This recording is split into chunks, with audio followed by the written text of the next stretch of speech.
Oi, pessoal, boa noite. Que bom ter vocês aqui de volta. Como nós prometemos na semana passada, essa vai ser a segunda live que nós vamos estar discutindo a pauta mínima animalista, que foi proposta pelo Fórum Nacional de Proteção e Defesa Animal. E, assim como na semana passada, hoje nós vamos ter uma convidada bastante especial que vai estar conosco aqui, além da querida Renata Santinelli e da Yuli Viana, que são duas profissionais que estão conosco no fórum e que são responsáveis por essa linha de atividade que o fórum vem se dedicando ao longo de todo esse ano. Então nós estamos aqui aguardando que o pessoal já dê entrada. Eu vou ver que eu acho que nós já estamos com as pessoas começando a aparecer aqui com pedidos. Vamos aguardar um pouquinho. Pedir para quem entrar, a nossa convidada, ou a Yuli, ou a Renata, já faz o pedido para entrar aqui, para eu puxar para dentro, para a gente começar a conversar sobre esse tema tão importante, né? E cada dia mais relevante, que é nós termos os nossos futuros deputados federais, deputados estaduais, governadores, senadores, e também o nosso presidente, né, que nós vamos todos eleger todas essas pessoas agora no próximo dia 2 de outubro, elas todas estejam comprometidas com aquilo que nós definimos no Fórum Nacional de Proteção e Defesa Animal como pauta animalista. Então, estamos aqui aguardando o pessoal entrar. Lembrando que na semana passada, na última quinta-feira, nós tivemos conosco aqui a Ângela Caruso, que é uma ativista da proteção e da defesa animal, muito atuante e muito importante na causa e que precisa cada vez mais nós precisamos, né, cada vez mais de pessoas, né, como a Ângela Caruso, que esteve aqui na semana passada. Oi, Ayuli, seja bem-vinda, que bom ter você aqui, é uma alegria. A Yuli, né, como todo mundo conhece, a Yuli Viana é médica veterinária, ela está conosco no fórum já há muitos anos, ela tem feito um trabalho extraordinário, né, em várias linhas de trabalho bastante difíceis. Eu tenho uma alegria muito grande de ter a Yuli conosco, porque ela é uma profissional responsável, ela é uma profissional dedicada e ela tem tratado de pautas que, particularmente para mim, são muito importantes. A pauta dos rodeios, da vaquejada, do transporte marítimo de gado vivo. E não são temas simples, são temas complexos, mas que com a ajuda da Yuli a gente tem conseguido avançar, mesmo nesse momento, a passos um pouco mais delicados, né? Muitas vezes com alguns retrocessos, mas nada disso não nos estimula, né, Yuli, a que a gente desista. Vai dando boa noite para o pessoal, que eu vou puxar mais alguém aqui para dentro. Oi, pessoal, boa noite. Agradeço a todos que já estão aqui presentes. Se puderem também compartilhar com seus contatos, acho que vai ser uma conversa muito enriquecedora. Então, eu agradeço novamente a todos e espero que a gente possa colaborar com vocês na escolha dos candidatos que a gente vai eleger em menos de um mês, né? Que eles tenham realmente embasamento e respeito aos animais de forma profunda, né? Que não seja apenas um discurso vazio. Oi, Renata Santinelli, uma amiga muito querida, uma profissional muito competente, que tem trazido contribuições importantes para o Fórum Nacional de Proteção e Defesa Animal, não só na área do direito, que é a área de formação clássica dela, mas especialmente com tópicos e com temas ligados a duas áreas fundamentais, a bioética e os programas de manejo populacional de cães e gatos na prática, né? Lidando no dia a dia com os protetores no estado que ela mora, no estado de Minas Gerais, fazendo um trabalho muito importante. Bem-vinda, Renata. Enquanto você dá boa noite para o pessoal que está com a gente aí, eu vou estar convidando a nossa convidada tão querida, que ela já está aqui nos chamando. Tá, boa noite, pessoal.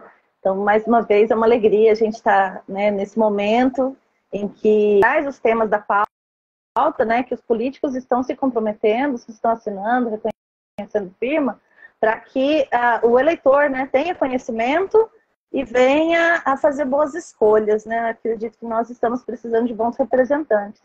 E quando a gente fala da questão dos animais, mais ainda a gente precisa de bons representantes. Então sejam todos bem-vindos.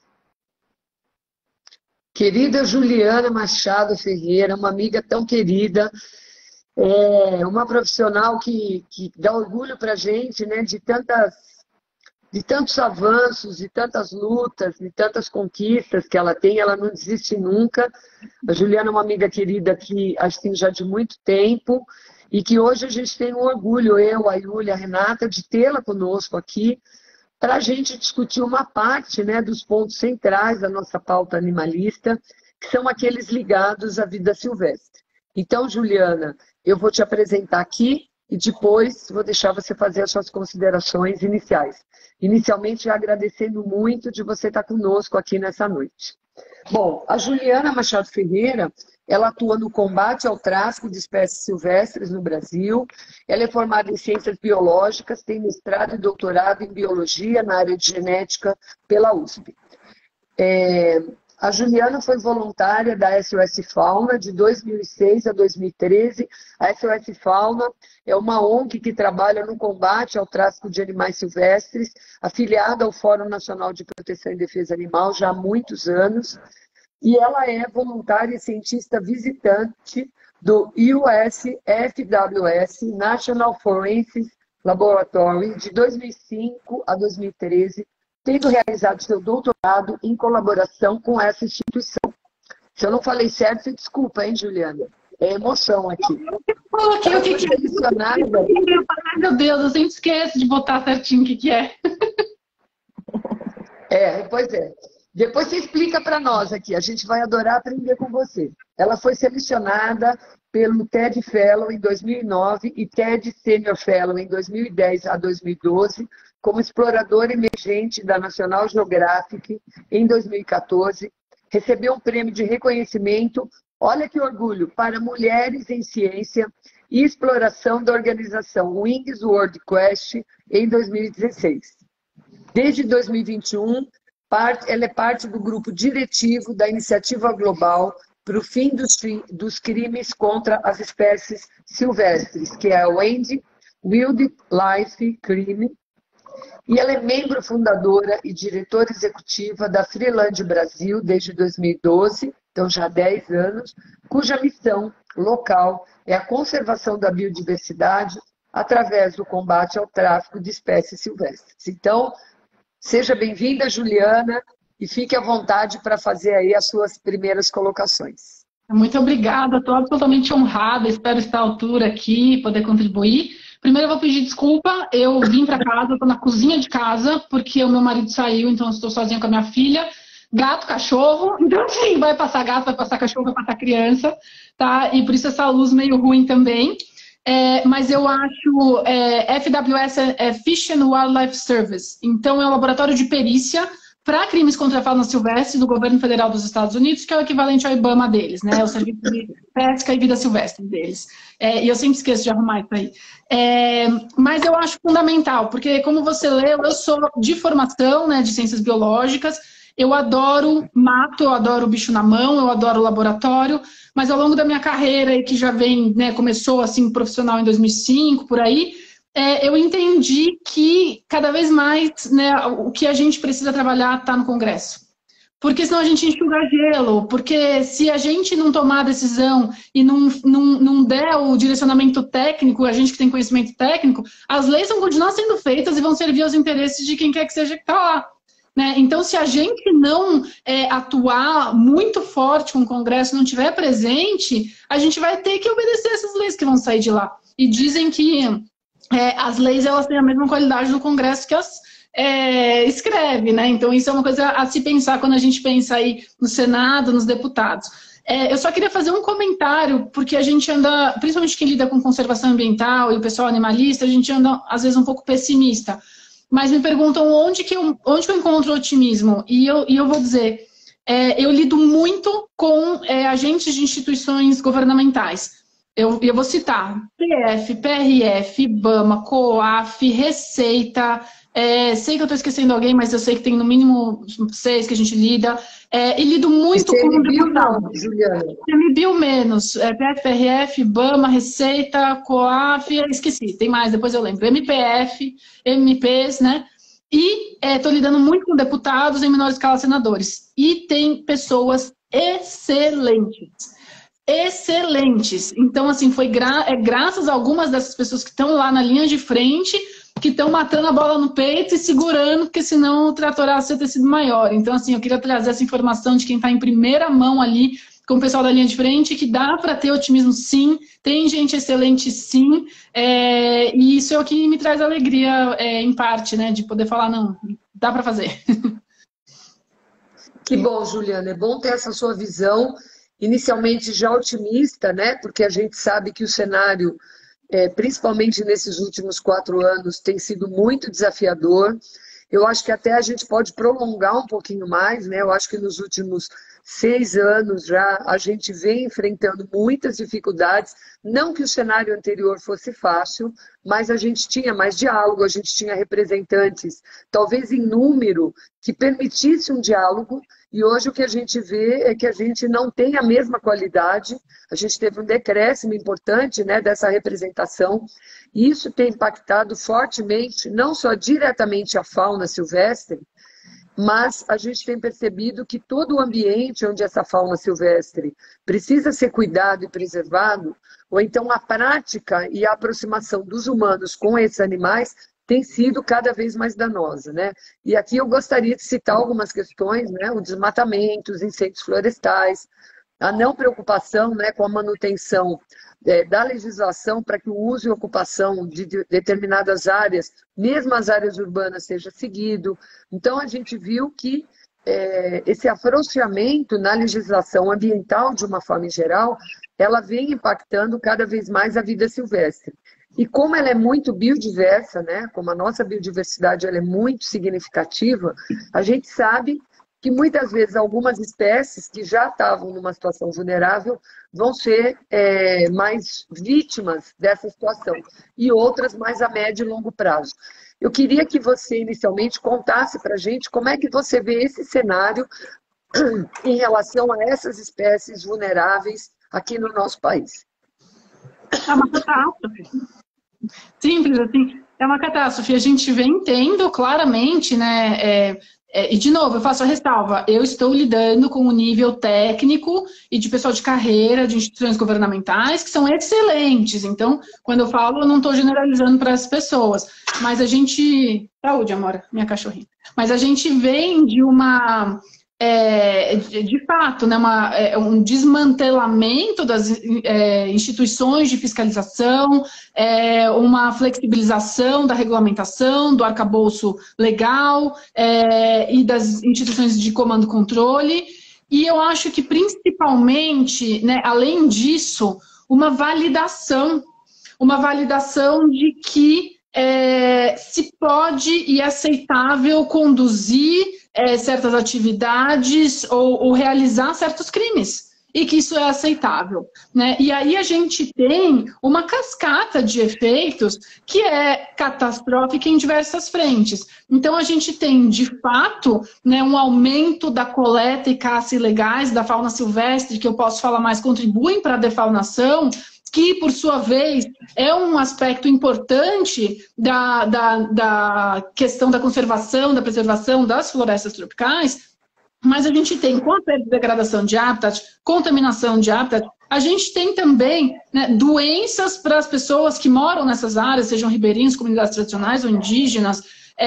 E aí a gente tem a degradação das suas áreas de vida, a diminuição dos animais e de toda a rede de apoio que eles precisam para viver, contaminação do solo, e invasão com doença, com violência, e tudo isso, tanto o aspecto, não dá para separar o aspecto de conservação animal com o aspecto das pessoas, com o aspecto humano, né? Então é uma catástrofe para os animais, mas também é uma catástrofe para essas pessoas que muitas vezes acabam sendo levadas, então, a recorrer a atividades ilegais e que degradam ainda mais o ambiente, né? E o que eu vejo muito em diversos momentos, houve uma tentativa, e agora eu estou puxando um exemplo do contexto, mas houve uma tentativa de fortalecer a regulamentação que inibiria a atividade ilegal. Agora eu estou falando especificamente da questão de manutenção de animais silvestres em cativeiro, criação, etc. E o que se vê é que muitas pessoas que, teoricamente, são honestas e fazem direito, elas resistem muito a essa regulamentação mais forte que inibiria o ilegal e não dificultaria tanto o legal. Então, a gente se pergunta por que quem, teoricamente, está fazendo certo tem tanta resistência a uma maior regulamentação, a uma melhora da rastreabilidade de origem, a um maior controle. E aí a gente começa a pensar que devem ter muitos interesses que estão por trás dessa resistência e tudo isso está contribuindo para uma degradação total e completa da questão ambiental. E o que eu fico muito triste é porque é muito fácil falar para minha bolha, né? Então eu venho das ciências biológicas, eu fiz, né, mestrado, doutorado em genética da conservação. Quando eu falo para minha bolha, todo mundo concorda que o impacto ambiental ele não pode ser dividido, né? Ele não pode ser tirado da questão do impacto econômico, do impacto humano, do impacto... E as pessoas não veem, é uma miopia ou uma falta, né, de comunicação do meio acadêmico, às vezes, para a sociedade, para os políticos, que, olha, isso que você está fazendo, que você acha que vai te dar mais lucro, vai, na verdade, te custar muito caro pouco à frente. Né? Isso que você está fazendo de ampliar a sua área, né, de desmate para plantar mais, você vai acabar com a tua fonte de água. Isso que você está fazendo, então, o que eu acho que as pessoas elas não veem, elas falam, então eu quero explorar mais, né, por causa da indústria, envolve, porque eu quero ter lucro, porque eu quero ter emprego, porque eu quero vender coisa, e elas não se dão conta que, por exemplo, elas estão impactando, né, ecossistemas inteiros, funções ecológicas, serviços ecossistêmicos. Então é uma situação muito complexa e muito com base, eu acho que, ou na falta de não conhecer de fato essa correlação, ou de fingir que não conhece. Muito boa a sua colocação, Juliana. Eu queria pedir para a Yuli que ela trouxesse para você algumas das nossas questões que foram apontadas na pauta mínima, que é um documento que elas produziram, né, depois de eventos e muitas discussões dentro do fórum, e depois da realização de 2 eventos importantes que foram feitos esse ano, justamente pensando nos candidatos, né, que viriam os novos ou que estavam. Então foi feito um dia inteiro, né, de um seminário para o nivelamento, né, dos pontos básicos desses políticos. No mês de março, depois, no mês de maio, foi feito um evento presencial na Câmara dos Vereadores de São Paulo, onde foi discutido, em especial, a questão dos animais de produção, mas que tiveram recortes, né, que trouxeram situações de algumas coisas que você trouxe aqui. Então, eu queria pedir para a Yuli que ela fizesse, né, a nossa primeira colocação em relação a esse tema, Juliana, porque as pessoas que estão nos acompanhando aqui e outras que vão ter a oportunidade de nos ouvir depois, porque essa live fica salva, então no canal do YouTube do Fórum, no próprio Instagram, as pessoas que perderem vão poder acompanhar. Eu gostaria que ela desse prosseguimento aqui com você nessa nossa próxima. Juliana, boa noite, obrigada por aceitar participar da nossa live. Só para contextualizar, né, a pauta mínima animalista que o Fórum propôs, ele tem 14 temas, e dos 14 temas, 4 abordam a questão dos animais silvestres, né, de alguma maneira. Então, nosso primeiro tema que fala um pouco sobre os animais silvestres é o tema 5, que a gente discute para o parlamentar ou para o candidato, né, como que ele vai propor... desenvolver tarefas ou atividades para desestimular a aquisição e a manutenção de animais silvestres em cativeiro. Então, o contexto aqui da minha pergunta para você é que a gente tem muito também o impacto da cultura da posse de animais silvestres, né? A gente tem muito essa coisa das pessoas terem passarinho em gaiola, acharem natural isso, ter o animal ali como se fosse um objeto de decoração, né? Então, aquela pequena pessoa que tem um passarinho na gaiola, ela não se identifica como corresponsável por ele ter saído da natureza, né? Só que isso vai se avolumando. Se cada um tiver um passarinho na gaiola, aquilo se torna um grande problema e vai se avolumando, né? Então a gente vai continuar mantendo os animais nesse lugar de objetos, né?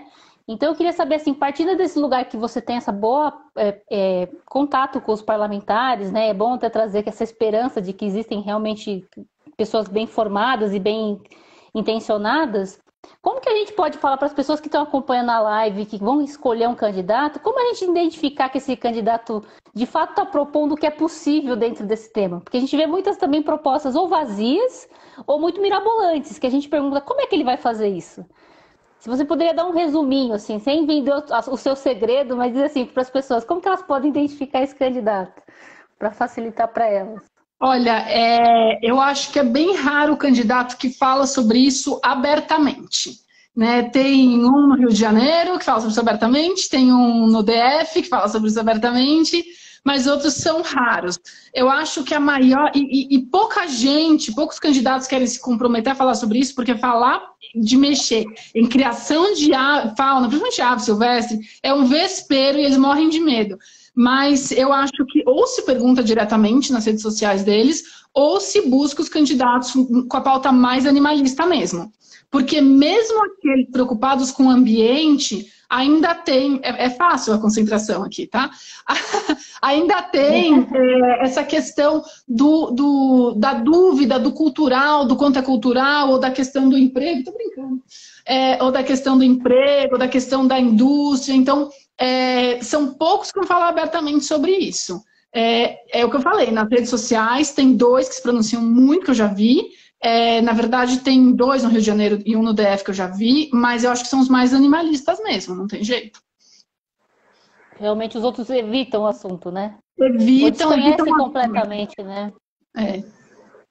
E eu acho assim, claro que a gente tem que dar lugar para quem é novo e ainda não teve sua chance, né? Eu acho que tem muita gente com a pauta ambiental clara, esses são muito abertos ao diálogo, tem, né, pessoas de etnia indígena que tem uma outra visão sobre a relação com os animais, que eu acho interessante também, mas eu olharia como votou quem está tentando a reeleição, porque tem gente lá que é dos nossos. Então tem gente lá que eu acho que merece ser reeleito. Então eu acho que é possível fazer uma busca, ou perguntar para quem sabe, ou ir atrás, eu aqui acho que não é o caso de falar nome, mas falar assim, olha, como votou tal pessoa nas pautas que dizem respeito à criação de silvestres em cativeiro e etc. Tem gente que pensa como a gente, que eu repito, ninguém é dono da verdade absoluta. Eu trilhei um caminho que me deu informações, que teve uma formação e que me mostrou o que eu vejo hoje. Tem gente com um caminho diferente que pensa diferente. Perfeito. Deixa eu fazer um comentário aqui, Juliana, que a gente está vendo todo dia, né, diferentes ações que estão sendo movidas nas redes sociais com relação a canais no YouTube, a páginas no Instagram, no Facebook, que incentivam práticas condenáveis, né, com os animais, seja armadilhamento, seja caça.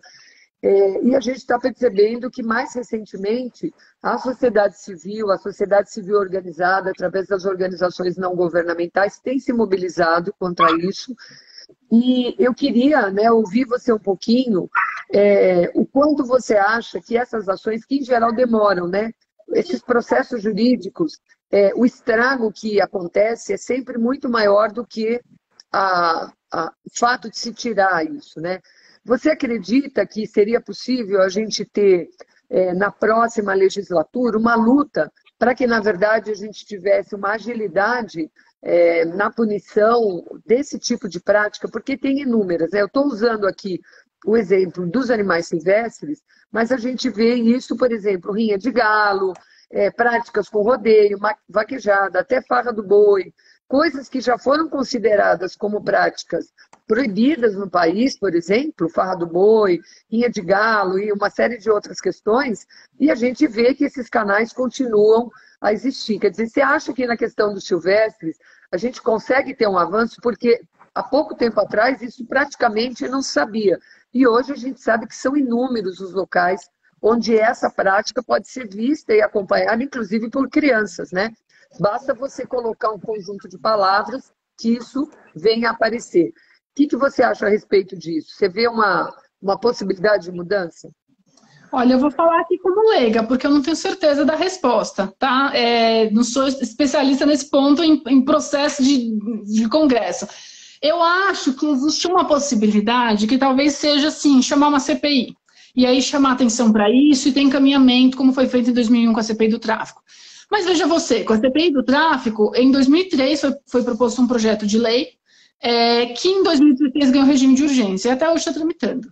Então, mesmo tendo uma CPI, mesmo tendo um projeto de lei em regime de urgência, a gente está em 2022 e nada. Então, eu também não sei o quanto o Congresso tem poder para interferir no judiciário, na celeridade do judiciário, ou na celeridade das multas. Eu acho que é possível alterar leis de crimes ambientais para ter agravantes, para ter penas maiores, para ter uma maior penalização mesmo, em determinados casos, mas eu acredito muito na força da sociedade civil organizada. A gente tem coalizões de ONGs, tem ONGs que atuam mais só elas, mas a gente tem um conjunto aí tentando lutar contra isso. Eu acredito muito na força da reprovação social e eu acredito muito na força do setor privado. Porque a partir do momento que o setor privado, né, por exemplo, no caso de empresas que o algoritmo de certas plataformas colocam em certos vídeos, e associam a marca dessas empresas a crime, você tem ali uma força de pressão no setor privado, né? Então, que às vezes tem mais possibilidade de pressão e ação do que necessariamente o Congresso, porque também depende muito da composição do Congresso. Então, a gente pode ter alguns deputados muito bons, mas dependendo da composição, é difícil alguma coisa ir para frente nesse sentido.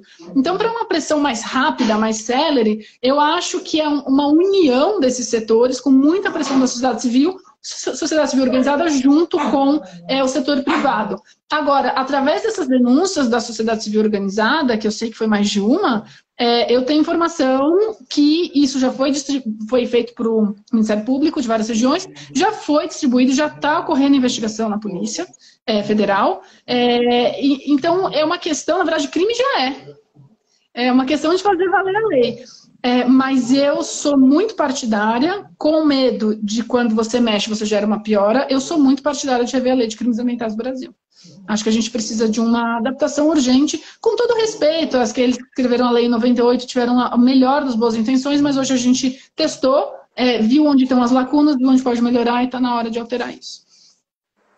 Com o passar do tempo, isso é fundamental, né, Juliana? O tempo vai passando, as práticas vão mudando, e por isso é importante que a gente eleja uma Câmara de Deputados, uma Assembleia Legislativa, né? O governo dos estados e o governo federal, de forma a entender a relevância que a atualização das leis, garantindo mais segurança e maior fiscalização e punição, seja estabelecido, porque a gente sabe que chega um ponto onde é tudo mais difícil você rever, né? A gente sabe que os pontos de corte onde o dano é tão sério, ele compromete a capacidade de recuperação daquilo.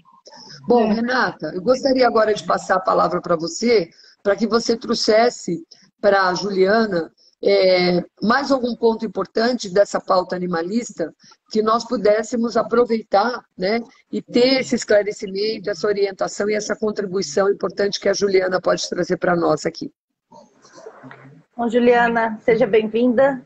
E a gente tem no nosso tema 6 questões relacionadas à coibição da caça, né? E o que a gente queria ver com você, assim, como na sua visão, né, na sua experiência, as atuações desses parlamentares em níveis mais regionais, eles podem colaborar com ações de combate à caça. Então, nesse primeiro momento. Então, assim, essas discussões da proteção animal com parlamentares, elas precisam priorizar alguma região ou não, ou é um fenômeno generalizado? Como exemplo, mais a origem dos animais traficados ou mais o local de consumo desses animais, né, de compra e venda? E quais as espécies mais ameaçadas ou requerem mais atenção dessas gestões? Qualquer coisa. Respire, vai. Primeiro, eu acho importante falar uma coisa que a gente fala muito no meio, né, nosso, mas que é importante colocar para os outros. Quem está interessado, e eu estou usando agora o termo pejorativo, tá? Eu estou usando de forma negativa, em explorar a fauna, eu não estou citando aqueles que fazem de alguma forma positiva, mas quem está interessado em explorar a fauna de uma maneira negativa, está muito bem organizado. Estão votando, estão fazendo partido, estão elegendo representantes, estão prestando concurso, estão entrando nas instituições governamentais.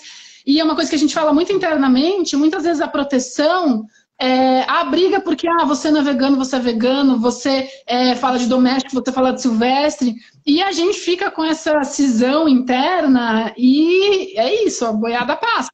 Né? Então eu acho que está na hora da gente se unir num grande movimento ambientalista, animalista, e de inclusão social, de preocupação social, indigenista, para tentar segurar um pouco isso. A questão da caça, ela vem ganhando força porque vem sendo feito o anúncio, validação, facilitação, anúncio, facilitação de acesso à arma, desregulamentação. Então, é um problema federal, certamente. No entanto, o que acontece é que pela Constituição, e eu não quero aqui, eu sou leiga, não sou do direito, você me corrige e grita a qualquer momento, pelo amor de Deus, vocês que são do direito aí. Pela Constituição, deveria existir, antes de ser regulamentado, deveria existir um compartilhamento de funções entre o nível federal, o nível estadual e o nível municipal. Em 2011 veio uma lei que regulamentou esse compartilhamento de competências. E a partir, que era uma coisa que era chamada pela nossa Constituição já, então ótimo, mas a partir desse momento, em várias situações, vem sendo feita uma leitura descontextualizada dessa lei de 2011, que regulamentou essa divisão de competência. E agora, o que eu acho que é uma grande ameaça para os animais silvestres e para a questão da caça, são os estados tentando fazer a regulamentação de coisas que devem ser de competência federal. Então, eu acho que existe não existe consenso, por exemplo, se o Estado pode ou não fazer a gestão de fauna exótica, ou seja, a fauna que não ocorre naturalmente no nosso território. E aí existem estados que estão fazendo essa gestão, que estão permitindo criadouros, por exemplo, e existe gente que fala, não, isso não pode, isso está errado, isso é competência do nível federal. Assim como a caça, eu entendo, por uma lei de 67, que tem ainda algumas partes válidas, que é de competência federal. Mas tem estados tentando cada vez mais projetos estaduais. Então, eu queria passar, né, para quem está escutando, para quem vai escutar, a importância não só dos deputados federais, mas dos deputados estaduais, os governadores. É importantíssimo, porque é muito factível, e a gente já vê acontecendo, a gente segurar alguma pauta no nível federal e começar a ver no estado isso fazendo. E é impossível a gente acompanhar tudo. Quanto à caça, eu acho que é uma preocupação nacional, né? E aí a gente nem vai entrar nisso, porque tem um montão de pormenor, se é caça de controle, se é caça esportiva, se é caça profissional, se é caça não profissional, tem um montão de detalhe complicadíssimo.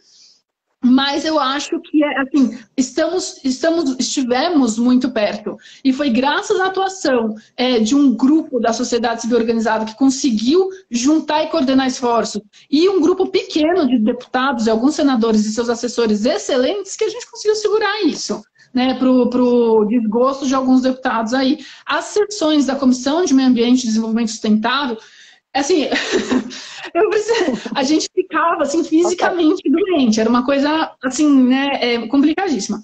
Quanto ao tráfico de fauna, e isso também vale para a caça ilegal, e aí a caça é mais complicada, mas o que a gente tem que entender é algumas coisas. Do jeito que é feito hoje, e tem gente muito boa que não concorda comigo, tá? Eu tenho que colocar aqui que não existem pessoas pensando diferente, mas do jeito que é feito hoje, a criação legalizada, ela acaba incentivando o tráfico, dificultando a fiscalização, gerando demanda e acaba provendo não uma porta, mas uma avenida de 6 pistas para o esquentamento, ou seja, pegar uma coisa que é ilegal, um bicho que é ilegal, roubar da natureza e fingir que ele tem origem legal. Lavagem ou esquentamento, que nem lavagem de dinheiro. Então é muito complicado e acaba fazendo com que o tráfico aumente ainda mais. Mas independente da criação legalizada, pensando no tráfico, ou seja, na captura, caça ilegal, aproveitamento ilegal do animal, transporte ilegal, depósitos ilegais, a gente tinha antigamente um volume grande de, por exemplo, passarinhos e alguns répteis saindo do Nordeste indo para o Sudeste. Né? Mas isso foi antigamente. Hoje a gente já tem a Rota do Sul para o Nordeste, ele está descobrindo cada vez mais sobre o Centro-Oeste, sobre o Norte. E o que as pessoas não veem, e de novo, eu estou aqui me aventurando no direito, eu passou da hora de eu fazer uma pós para aprender esse direito, mas o que eu ouço muito falar é que existe um princípio da proporcionalidade. Então, assim, eu não posso dar uma pena para um crime contra animais maior que lesão corporal, por exemplo, que é um crime grave contra humanos. E eu não sei se estou falando certo, tá? Vocês entenderam a minha ideia.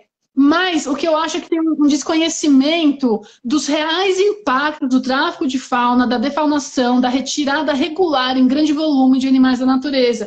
E aí a gente repensa, então, olha, eu sei que eu estou viajando aqui, mas é que tem tanta coisa que eu queria falar.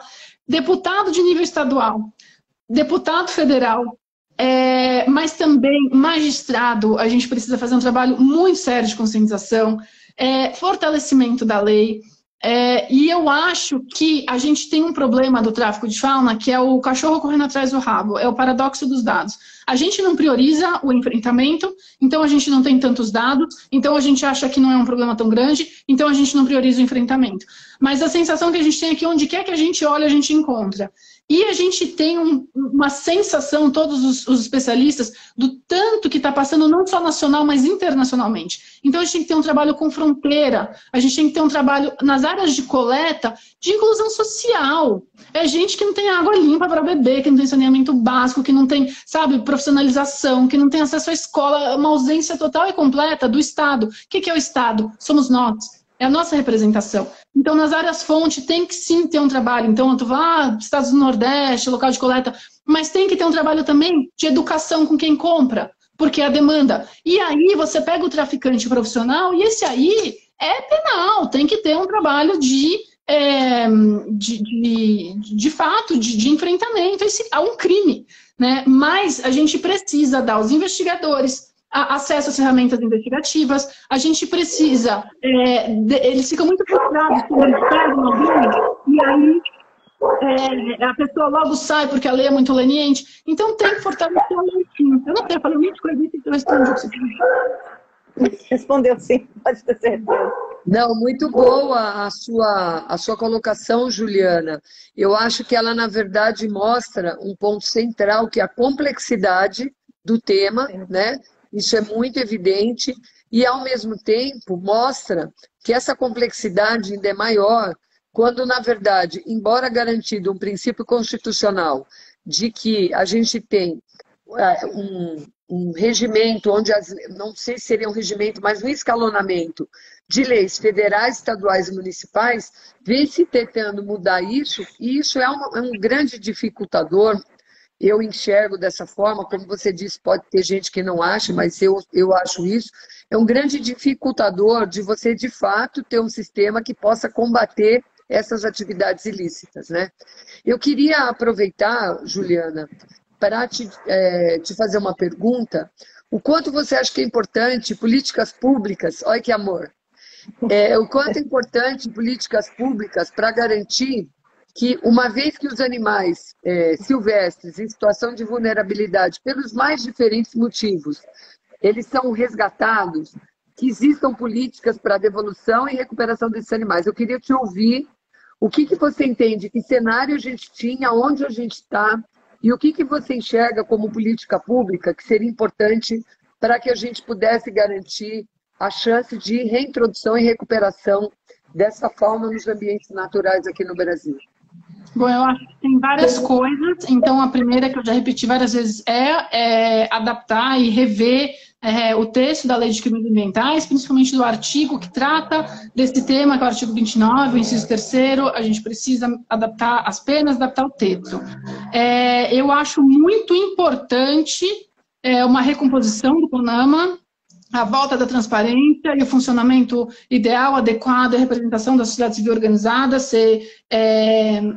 para o CONAMA poder voltar a funcionar e emitir resoluções que ajudem a regulamentar essa situação.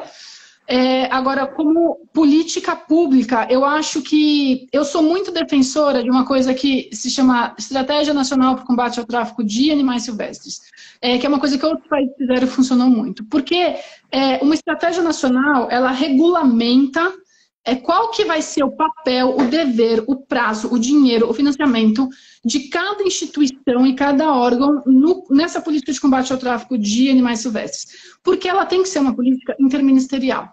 Ela tem que envolver diversos setores da sociedade. Então, claro, falando de uma forma mais longa, né, desde educação, saúde, etc., né, até Ministério da Justiça, entre outros. Mas você está perguntando... Então, a gente tem que trabalhar na educação para reduzir a demanda, trabalhar com inclusão social, né, para ajudar nas áreas-fonte, trabalhar com combate ao crime, para, de fato, acabar com a impunidade. Isso que você tocou num ponto, ele é crucial. Por quê? Primeiro, quando o poder público apreende os animais ilegais, muita gente fala assim, que bom, resolveu. Vocês não têm ideia do problema que começou. Esse provavelmente é um dos nossos maiores gargalos no Brasil hoje. Poderia se aprender muito mais, isso é uma coisa que o Marcelo fala muito da SOS Fauna, poderia se aprender muito mais, mas é muito frustrante e difícil para os agentes que realizam essa apreensão, porque não tem o número de setas são centros de triagem de animais silvestres, ou seja, quando o animal silvestre ilegal é apreendido, ele precisa ser encaminhado a um desses centros de triagem para que se faça essa triagem, quarentena, ver se tem doença e ver o que vai fazer com ele. Precisa de tratamento, precisa de reabilitação, vai para lá, vai para cá. A gente não tem eles em número suficiente e nem com uma distribuição estratégica no território nacional. Então a gente precisa de mais. Mas qual que é o problema? Os que já existem, eles precisam de mais financiamento. E para a questão de soltura, a gente tem que levar em conta a saúde dos animais, as áreas de soltura, comportamento dos animais, monitoramento pós-soltura. Então, uma coisa fundamental para se fazer é apoiar também pesquisa científica. Porque onde que eu vou saber que é o melhor lugar para soltar o animal? A gente tem ferramentas, isótopos estáveis, ferramentas de genética de populações que a gente poderia aplicar para fazer solturas muito mais tecnicamente responsáveis. Para isso, a gente precisa de pesquisa científica, de bolsa, de financiamento de universidade, de pós-graduação, de CAPES, de FAPESP, etc. Então, isso também é muito importante. E, por fim, eu tinha mais uma coisa para falar.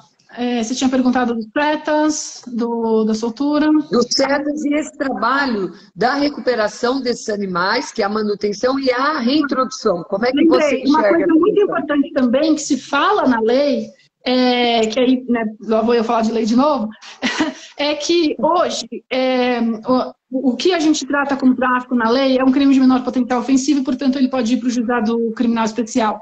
E aí ele pode ter um acordo que chama transação penal. Entretanto, um dos artigos da lei diz que uma das condições para poder ser oferecido esse acordo é a prévia composição do dano. Mas o que é a prévia composição do dano quando eu tiro o animal da natureza? A composição do dano é devolver o animal à natureza. Né? Então, isso também é importante quando a gente pensa em política pública para centro de triagem e soltura. Eu estou fazendo cumprir a lei quando eu solto esse animal. Tem uma promotora que você conhece muito bem, que é a doutora Vânia Túlio, aqui no Ministério Público do Estado de São Paulo, e ela está fazendo uma coisa muito interessante, que ela faz o seguinte, ela trabalha com 2 CETAS aqui em São Paulo, quando tem uma apreensão de animais silvestres, ela pede para os CETAS calcularem quanto esses CETAS vão gastar para a reabilitação desse animal até a sua potencial soltura. E essa é considerada a prévia composição do dano para então ele poder receber esse acordo de condenação penal, que depois ainda tem a multa, mas é pequenininha. Então, quando a gente pensa em política pública, a gente precisa entender que isso não é gasto, que colocar mais setas, que melhorar o sistema de setas, que melhorar a quantidade, e pagar bem os veterinários, técnicos e tratadores, porque senão vai valer muito a pena ele revender o bicho, equipar. Por quê? Porque tem muita doença que está passando despercebida, tem zoonose grave. Eu fui banca de uma dissertação de mestrado faz 1 semana e meia, fenomenal, que ela descobriu linhagens altamente perigosas de uma... Eu não vou falar que vocês vão saber ainda, mas de uma... acho que é uma bactéria que todo mundo acha normal, ela descobriu em animais de setas, e aí contaminação cruzada. Então é muito perigoso. Então é preciso ter investimento em setas. Eu acho que isso pode sair de diversas fontes, talvez termos de ajustamento de conduta, um financiamento, né, uma linha de financiamento muito clara. A gente tem que melhorar os setas, mas tem que ter pesquisa para ajudar as decisões de uma soltura responsável, porque também soltar em qualquer lugar pode atrapalhar mais do que ajudar. Agora, bom, em termos de política pública, eu sou uma defensora de uma estratégia nacional interministerial de combate ao tráfico de espécies silvestres. Muito bom, Juliana. Eu acho que as suas colocações elas são muito úteis Eu vi comentários aqui de pessoas que são candidatos políticos agradecendo o conteúdo, dizendo que o conteúdo está sendo muito importante, ele é muito esclarecedor, mas, acima de tudo, o que eu acho importante é que o público que está conosco aqui, pessoas da sociedade civil, pessoas de entidades de proteção e defesa animal que estão com a gente, técnicos, né, de diferentes áreas, que eles, na verdade, entendam, né, como é importante que, ao colocar o nosso voto no dia 2 de outubro na urna eletrônica, que a gente reflita bem antes, conhecer quais são as pautas que esses candidatos estão trazendo para nós, né? A gente sabe que tem sido aprimorada a investigação, principalmente para os que já são, né, da Câmara dos Deputados, do Senado, das Assembleias Legislativas, tem sido criado um mecanismo, né, de saber como é que as pessoas votam os projetos que dizem respeito ao meio ambiente, as questões ligadas aos animais. E se engana quem pensa que são poucos projetos, são muitos projetos, né? Muitos dos quais eles não vêm com isso em destaque, mas dentro do projeto a gente acaba percebendo uma chance de proteger, como você trouxe, né, que existem temas nesse sentido, mas em especial a gente tem sentido muito aquele jogo de palavras, né, que cria situações que favorecem a liberação. Por isso, nós recomendamos a todos que uma informação importante é saber se os candidatos que vocês estão pensando em escolher, independente do estado que você está, e a gente sabe que a maioria dos estados tem pessoas muito competentes, ou que já são legisladores, ou que estão agora se candidatando pela primeira vez, competentes nisso. Se eles assinaram a pauta mínima animalista do Fórum Nacional de Proteção e Defesa Animal. Isso é um ponto importante. A segunda coisa é buscar outras ONGs, né, outras entidades que estão com essa proposta e estão divulgando como é que essas pessoas votaram durante esses últimos anos. Isso também é bem importante, né? Então, a gente tem mecanismos. Quando as pessoas não souberem, pode mandar e-mail para a gente no fórum, a gente vai orientar. O que é importante? Que cada vez mais, ninguém é obrigado a entender de tudo, mas a gente tenha consciência e responsabilidade no nosso voto para que a gente possa ir construindo políticas que incluam o meio ambiente, e em especial as nossas florestas e, mais especial ainda, os nossos animais silvestres. Eu queria devolver a palavra agora de novo para a Yuli, para que ela voltasse a conversar com você um pouco, dentro da nossa pauta animalista, o que mais nós temos que gostaríamos de ouvir sua opinião.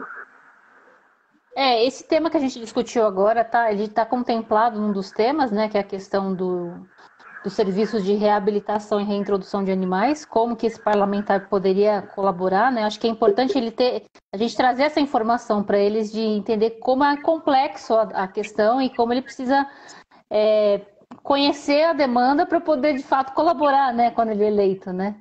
E aí o outro tema também, considerando que muitos desses animais, infelizmente, não vão ter condições de serem reintroduzidos, né, por conta de todos os danos que eles sofreram, como que a gente pode, pensando assim nessa questão dos zoológicos ou de outros lugares de manutenção de fauna, né? Como que a gente pode manter esses animais abrigados, fornecer o que eles precisam, né? Mas desvincular essa necessidade do abrigamento deles da exposição deles, né? Então, para fins, às vezes, para mantê-los e vender o ingresso para que eles possam ser mantidos. Como que a gente pode fornecer o que eles precisam para toda a equipe técnica também, mas tirar esse lugar dos animais como objetos, né? A pessoa que leva a criança para ir visitar um animal que está ali em exposição, sem fazer toda uma análise crítica dali, porque a criança não vai ter, obviamente, essa condição. O que você acha sobre isso? Como que, voltando para o parlamentar, como que ele poderia colaborar nessa questão, né? Eu acho que muita coisa exige investimento. E essa é uma questão difícil aqui que a gente tem. Então, o que acontece é que a gente tem diversas possibilidades hoje de destinação de fauna apreendida que não pode ser solta. Mas uma grande parte pode, viu? Tem um trabalho de reabilitação bem feito, uma enorme parte pode. Então, eu acho que, primeiro, a destinação, a soltura sempre tem que ser o principal. Mas o que a gente vê hoje também é que é possível destinar para diferentes fins, né? Passando por criadores comerciais, conservacionistas, científicos, etc, etc, etc, zoológicos. E o que a gente vê é que alguns animais, entre aspas, né, considerados bons, aquele de espécie mais cara, de maior interesse, tem fila na porta de setas querendo receber. Agora, o grande volume de animais apreendidos, passarinho, jabuti, não tem.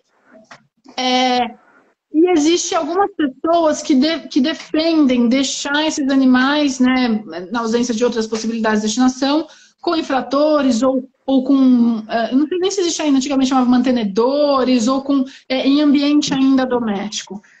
E eu acho isso muito, apesar de ter sido feito num momento de necessidade, porque não tinha para onde enviar o bicho, eu acho isso muito temerário. Eu acho um problema. Então, se eu fosse um legislador, se eu fosse eleger um legislador, e eu estou preocupada com essa causa, eu ia conversar, né, gostar que o legislador pensasse em destinações que não acabassem alimentando ainda mais o tráfico. Por quê? Eu não estou falando que todo criador comercial, eu não estou falando que todo criador comercial é desonesto, não estou falando isso, tá? Mas existe uma grande parcela que pode levar os animais. Tem muitos que cuidam bem, obrigado, mas existe uma parcela que leva os animais, eles podem reproduzir esses animais e vender os filhotes. Ele está lucrando, o animal era ilegal, ficou legal, e ele ainda vai lucrar em cima disso. Então, isso está retroalimentando de uma maneira que eu não acho correta.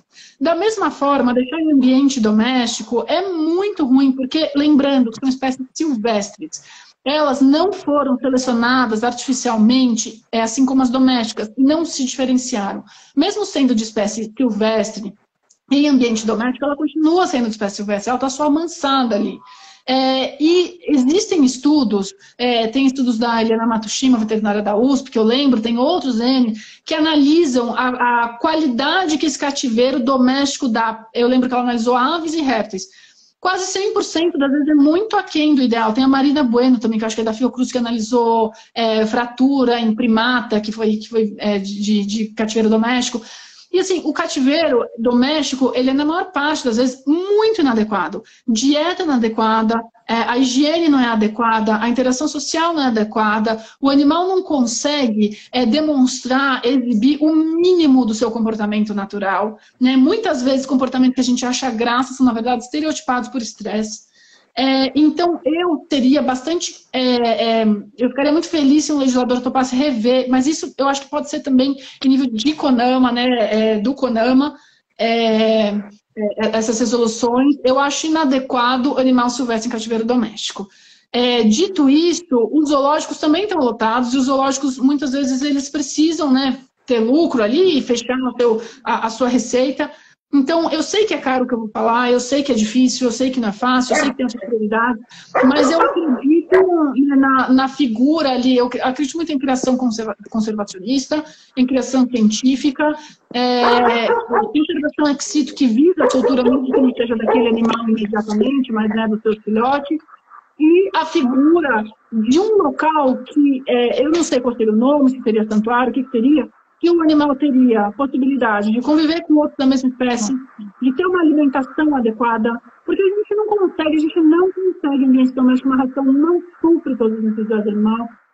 Uma vez que esse animal está num ambiente que ele consegue voar, no caso de aves, que ele consegue se alimentar de uma alimentação natural, até o vício da pena dele volta, os músculos voltam, ele consegue ter interação ali com outros da mesma espécie.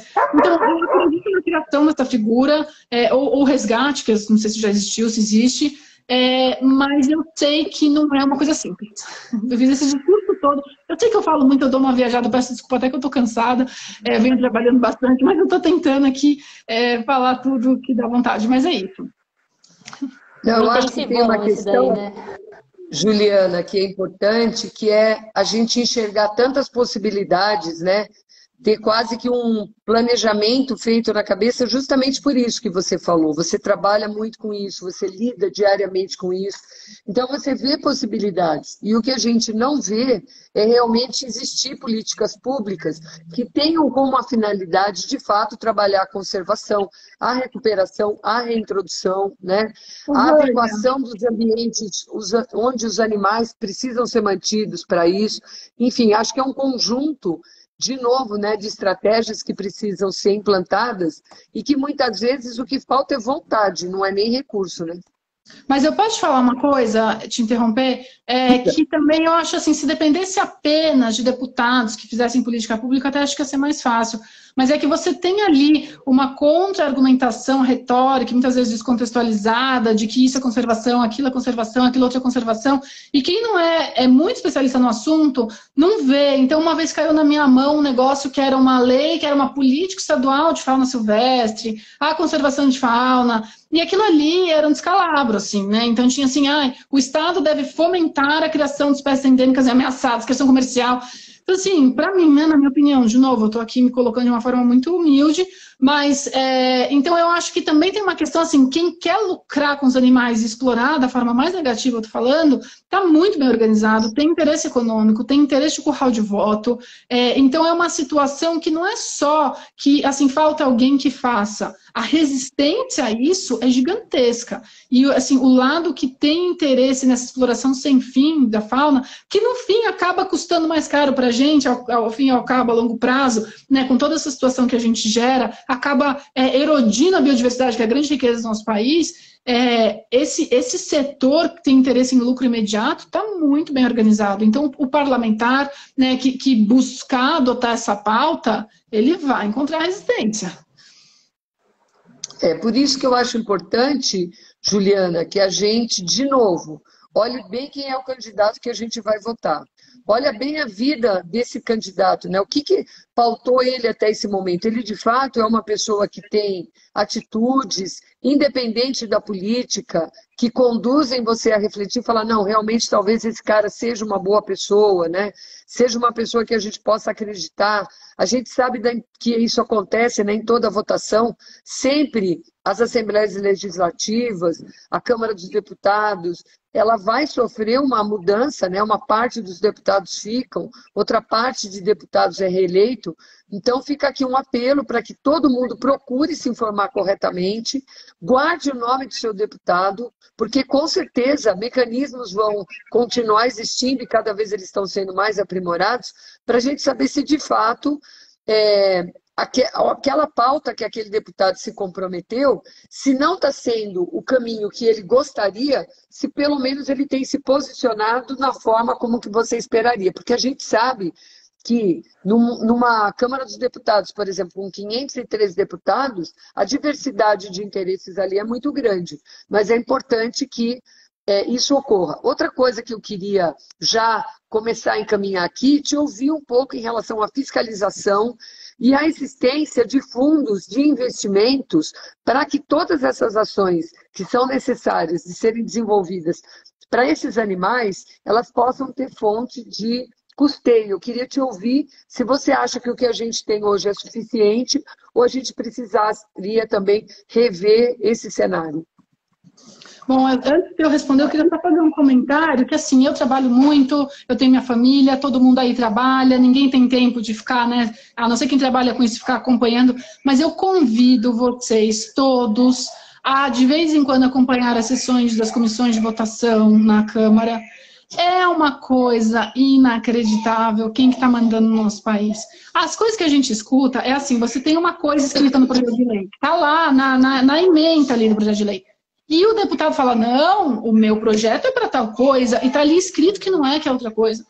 Então, assim, o que as pessoas estão fazendo com o dinheiro público em nome do nosso país, com o voto que a sociedade deu, é um absurdo. Então, é o que eu falo, a gente fica fisicamente doente, às vezes, quando vê algumas dessas comissões, e tem muita gente que vota no deputado, e esquece quem votou, vai lá olhar o que o seu deputado, sua deputada está fazendo, né? Porque tem hora que você fala assim, não é possível que que as pessoas caíram nesse conto. Mas, de novo, tem muita descontextualização. Teve um projeto, você vai lembrar, em 2016, que era também uma política nacional de fauna silvestre, que ele começava falando da Convenção de Biodiversidade, que falava da importância da fauna, e no fim era uma desculpa para liberar caça no Brasil, né? O PL da caça, do colato. Então, tem muita manipulação, tem muito, eu odeio essa expressão, mas na falta de uma melhor, né? Lobo em pele de cordeiro, tem muito. Então, assim, para as pessoas elas lerem criticamente o que está tramitando, né? Os deputados, os parlamentares, precisam ler criticamente, porque às vezes uma coisa que te parece boa não é. E aí a gente fala assim: pergunta pra gente. Os assessores têm telefone, têm WhatsApp, sabe? É o Todos contra a Caça, é o Fórum, é a Ampara, é o Mata Natura, é a rede da Mata Atlântica, é o On Safari. Então, assim, tem muita gente boa que pode ajudar, né? Tem pesquisadores. Então, isso é uma coisa. Agora, a questão de investimento e fiscalização. Se eu não me engano, tá, esse número, só o IBAMA tá com menos 3 mil agentes do que seria o ideal. E eu gosto de contar uma história que quando eu estava lá nos Estados Unidos fazendo meu doutorado, a base de dados deles era fantástica, as amostras biológicas. E aí eu falei para minha orientadora lá, falei, nossa, mas como que você tem tanta amostra? Ela falou assim para mim, ué, mas os seus rangers não te mandam? Eu comecei a rir porque eu falei assim, por onde que eu começo a explicar para ela? Eles têm 30 mil lá, né? Então, eu acho assim, sim, eu sei que não tem dinheiro sem fim, eu sei que tem responsabilidade fiscal, mas, gente, estrutura de fiscalização ambiental, IBAMA, ICMBio, Polícia Federal, investimento, precisa de gente. Você sabe que tem ali posto, delegacia, no meio do nada, na fronteira do Brasil com o Suriname, e essas pessoas estão indo lá com as suas famílias. Precisa ter funcionário, precisa ter gente bem treinada. A gente tem pessoas fenomenais dentro dessas instituições, mas elas são poucas. Agora, então, assim, seria ideal ter mais dinheiro? Sim, eu vou falar nisso. Mas existe muito dinheiro que, como uma questão quase que de chantagem e manipulação, acaba não sendo liberado. Não é liberado na hora certa, ou é redirecionado. Então, também, assim, a situação não está tão ruim como nos parece. É uma questão de gestão, de vontade política, de prioridade, né? Então, assim, quem os senhores todos que estão assistindo, senhoras, senhores, senhorix, votarem, vai também indicar o presidente do IBAMA, que vai definir quem vão ser os diretores, que vai definir quais operações vão ser feitas, quais não vão ser feitas e quem vai para onde. E um dos melhores fiscais do IBAMA vai para a área administrativa. Não tem sentido um negócio desse. Então, a gente tem que assim, pensar, né, na importância do nosso voto. Agora, investimento. Tem que ter uma gestão boa, tem que ter uma priorização boa. Mas, por exemplo, eu não entendo muito disso, tá? Agora eu tô aqui, né, falando mais de curiosa. Mas a gente tem, assim, se eu não me engano, as multas, elas acabam indo para um fundo meio difuso. Né? Eu acho que talvez se as multas fossem mais direcionadas, ou se o Estado tivesse mais capacidade de fato cobrar, porque a gente escuta muito falando, porque o IBAMA multou em 3 milhões, nunca isso é pago. Inclusive, a Freeland está agora desenvolvendo um projeto em colaboração com a Transparência Internacional do Brasil, com o WWF do Brasil, com o IFAO na Europa, e uma das atividades que, se eu não me engano, é o WWF que está fazendo, ou o IFAO, ou o TI, agora eu não lembro, é uma análise da efetividade das sanções ambientais. Então, assim, o que é dado de multa e o que é de fato pago, como que é direcionado, não sei nem se eles conseguem ver isso. Então, primeiro, no direcionamento de multa, de termo de ajustamento de conduta. E o segundo, que eu nem sei, assim, o quanto isso se faz em termos ambientais, mas a apreensão, por exemplo, eu sei que já teve drone apreendido que foi para a Polícia Federal, já teve carro apreendido que foi para a IBAMA e etc. Mas, assim, tornar isso muito mais a regra do que a exceção. Então, apreendeu, né, um bem ali, volta para a unidade que apreendeu ou para o local que mais precisa, talvez. Eu sei que isso já é feito, mas, assim, aumentar muito, né? Então, outro dia tinha ali uma Ferrari, uma Lamborghini, sei lá, na PRF, sei lá o que era. Não que a gente precise, mas eu acho que isso no crimes ambientais talvez ainda precise crescer um pouco essa cultura. Mas o que eu acho, de novo, eu vou repetir porque eu acho importante, a gente vê muito crime ambiental como uma questão, né, um pouco de árvore e um pouco de questão só de bem-estar animal. Não é uma questão de sobrevivência. A gente já está vivendo os eventos climáticos extremos, a gente já está vivendo as consequências de decisões erradas e priorizações erradas. Então, a gente atuar de forma mais forte, né, na conservação da fauna, que provê os serviços ali, as funções ecológicas das florestas tropicais, e levar isso como a maior riqueza que a gente tem hoje, entender que a exploração errada e desenfreada, ela é roubar a riqueza da nossa nação, talvez mudasse um pouco a visão do que é investimento, o que é gasto. Né, isso é investir, porque o preço de não investir nisso agora vai ser muito mais caro. Eu acho que você trouxe para nós, que foi uma riqueza, né, de tópicos, temas, é uma análise bastante crítica, mas eu queria, aproveitando já, pelo avançado já da nossa hora aqui, Juliana, que a gente gosta de manter uma live que seja algo possível, né, das pessoas, quando estiverem em casa, às vezes com tempo, fazendo alguma coisa que não assistiu ouvir, que as pessoas encaminhem para os amigos que estão pensando, poxa, como é que é essa questão dos silvestres no Brasil? Quais são as pautas que deveriam ser feitas? Que eles encaminhassem essa live sua. Eu queria já aproveitando para te fazer um convite, mas ainda não para se despedir, que você contasse um pouquinho o que é o trabalho da Freelândia aqui no Brasil. Quer dizer, se uma pessoa tiver alguma pauta, alguma coisa em relação aos silvestres, ela pode fazer contato com vocês ou não? Como é que funciona esse contato que a população, quem está nos ouvindo, pode ter com a Freelândia? Você pode explicar um pouquinho? Bom, a Freelândia ela é o braço brasileiro e sul-americano da Freelândia Global. Globalmente, a Freelândia combate o tráfico de espécies silvestres e de pessoas. Aqui a gente ainda não tem essa expertise do tráfico de pessoas. A nossa missão é a conservação da biodiversidade através do combate ao tráfico de espécies silvestres, e a gente trabalha em 3 frentes, que é a educação e conscientização para a redução da demanda, mudança efetiva de comportamento, né? O apoio às instituições que combatem o crime, e isso a gente faz, o crime de tráfico, né? Isso a gente faz através de desenvolvimento de ferramentas, análise de dados, levantamento de dados, desenvolvimento de API e capacitação. Desde o começo de 2021 a gente treinou já mais de 350 agentes.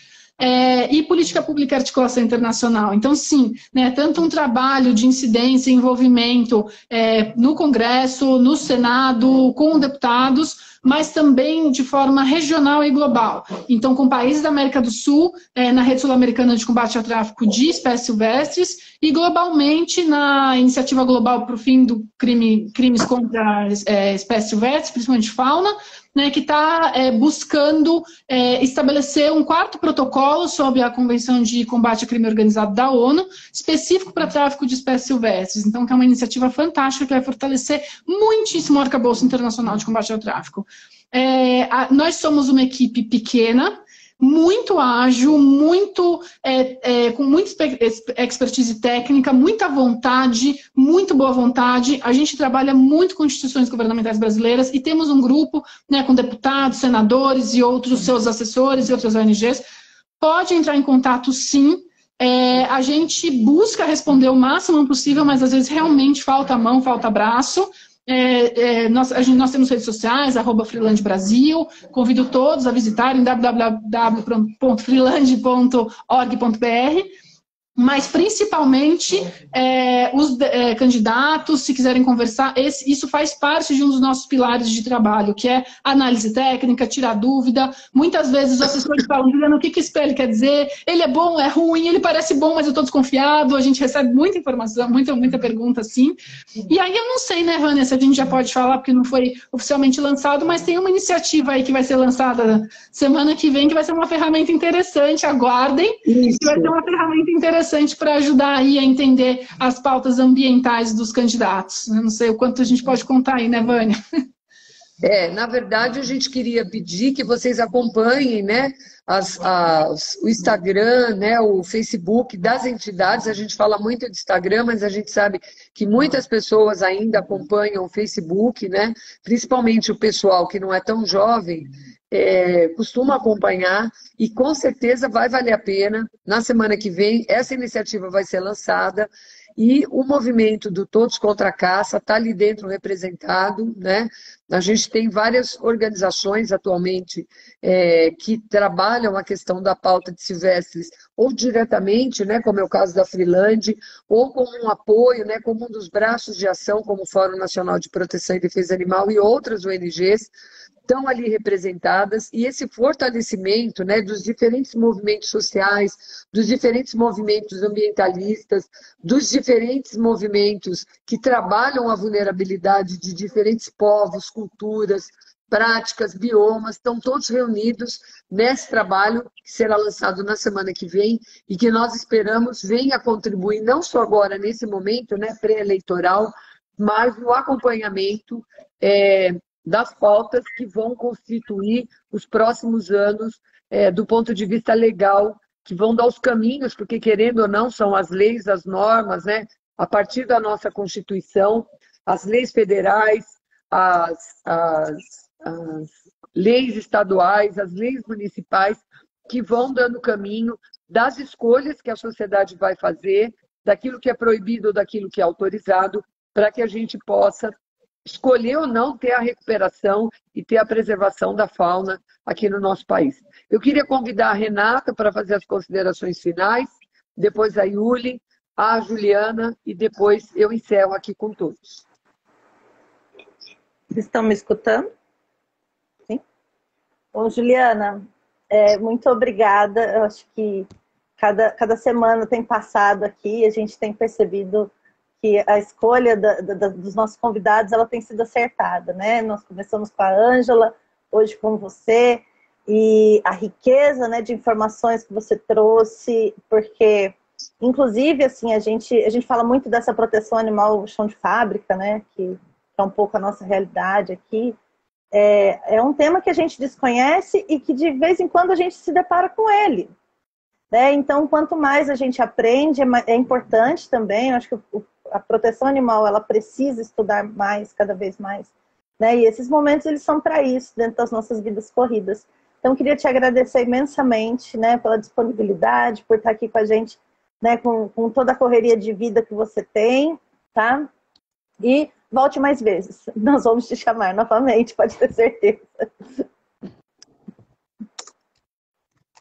Bem, Juliana, queria agradecer por essa aula, viu? Foi extremamente didática, trouxe bastante, fez um panorama bem geral e bem completo de todos os desafios e possibilidades, né, para discutir essa questão de forma séria.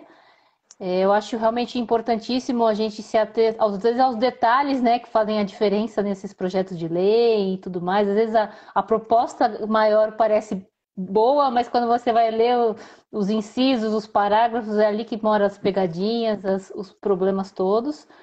Então, eu acho que vale aqui novamente o reforço para quem está assistindo, se for candidato ou se conhecer algum candidato, que converse com o fórum para a gente poder, né, encaminhar a questão da pauta mínima.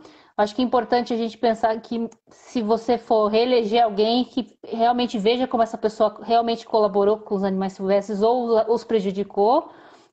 E também, mesmo que seja uma renovação, que seja um novo candidato, busque o histórico dele, né? Ninguém se torna protetor de animais, protetor da natureza de uma hora para outra, né? Ele precisa haver uma formação, né, humana, uma formação técnica. Então, acho que o recado é esse. Agradeço novamente por mais um dia de aprendizado e compartilhamento. E é isso, Vânia. Muito obrigada. Obrigada. Juliana?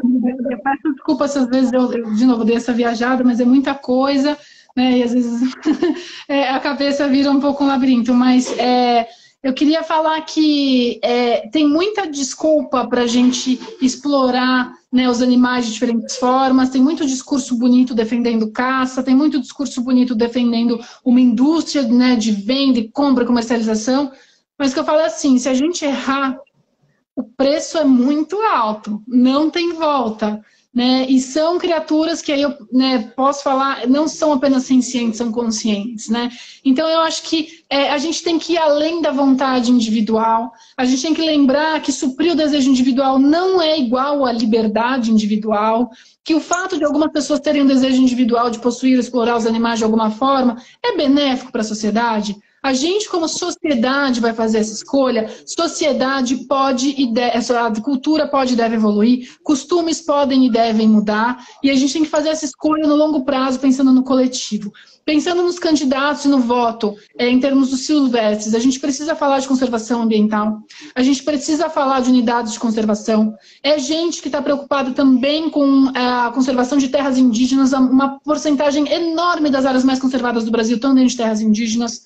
A gente precisa falar de inclusão social, a gente precisa falar do respeito e fortalecimento das instituições de fiscalização ambiental. E quando a gente fala em termos de uso animal, a gente tem que falar em rastreabilidade de origem. Então, se a gente não tem uma boa rastreabilidade de origem para uso de animais silvestres, será que é interessante ter? Como eu falei, é difícil um candidato que se coloque de cara contra, né, o uso, criação de animais em cativeiro, que fale nessa pauta. Mas é importante também tomar cuidado com o uso da imagem de proteção, de questão ambiental, só no momento da eleição e depois esquece. Ou a pessoa que fala que está fazendo um bem para o ambiente, mas na verdade, se você for ver o PL, é tudo de caça, é tudo de maior uso, de menor regulamentação. Então tem muita gente falando que é animalista, que pensa em ambiente, que é política de fauna, e na verdade não é. Então é difícil, não é fácil. A fauna silvestre acaba às vezes ficando um pouco escondida dentro de outras faunas. Pode acontecer perda de voto, eu acho, para muito candidato quando se coloca de uma forma veemente dessa forma, mas é isso, a gente tem que se colocar agora. Eu acho que a gente tem que eleger, né, representantes que falem por si mesmos. Então, eu não vou votar alguém que fale por indígena, eu quero eleger indígena. Eu não vou votar alguém que fale por mulher, eu quero eleger mulher. Eu não vou votar alguém que fale por, né, alguma minoria, eu vou eleger minoria. Os animais não têm isso. Então, temos que ser nós a voz, os políticos têm que ser essa voz, porque eles não podem se eleger. Né? Então, a gente tem que tomar muito cuidado em quem vota mesmo, porque se a gente errar, não tem volta. É isso. Obrigada, desculpa me alongar. Imagina, seria maravilhoso se a gente tivesse mais oportunidades como essa. Como a Renata falou, com certeza a gente vai te convidar de novo, em outros momentos, para a gente discutir esses temas mais detalhadamente. Eu acho que isso que você trouxe é muito importante. Você falou muito agora da intersecção que algumas pautas têm, né? Muitas pautas, elas não são isoladas quando você fala dos animais silvestres, da preservação da vida silvestre, da conservação, da reintrodução da vida silvestre. Você está falando de uma série de outros temas que são centrais e fundamentais para que a gente possa ter políticas públicas fortes no nosso país, né? Que a gente não tenha políticas públicas que se voltem única e exclusivamente para atender demandas de segmentos especialmente exploratórios, como você colocou, né?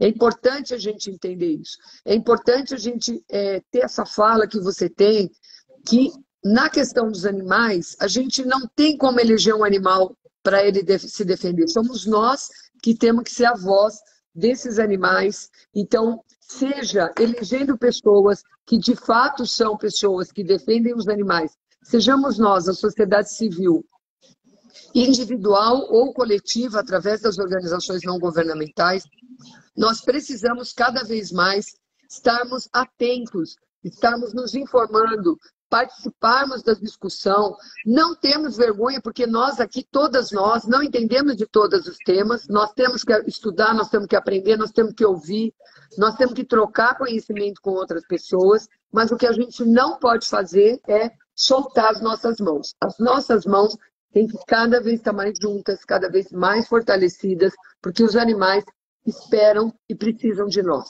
Juliana, eu queria te agradecer muito, foi um pouco mais de uma hora aqui de uma conversa riquíssima, que com certeza trouxe muita reflexão para as pessoas que estão nos ouvindo, mas para todas nós aqui, e do coração, em meu nome, em nome do Fórum Nacional de Proteção e Defesa Animal, da Iuli, em nome da Renata e de todos que compõem o fórum, e principalmente dos nossos amigos, né, que defendem as pautas animalistas, muito obrigada por você estar conosco aqui.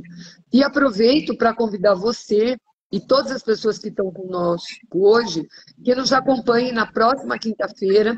A gente vai ter mais alguns itens da pauta animalista que vai estar sendo discutido aqui.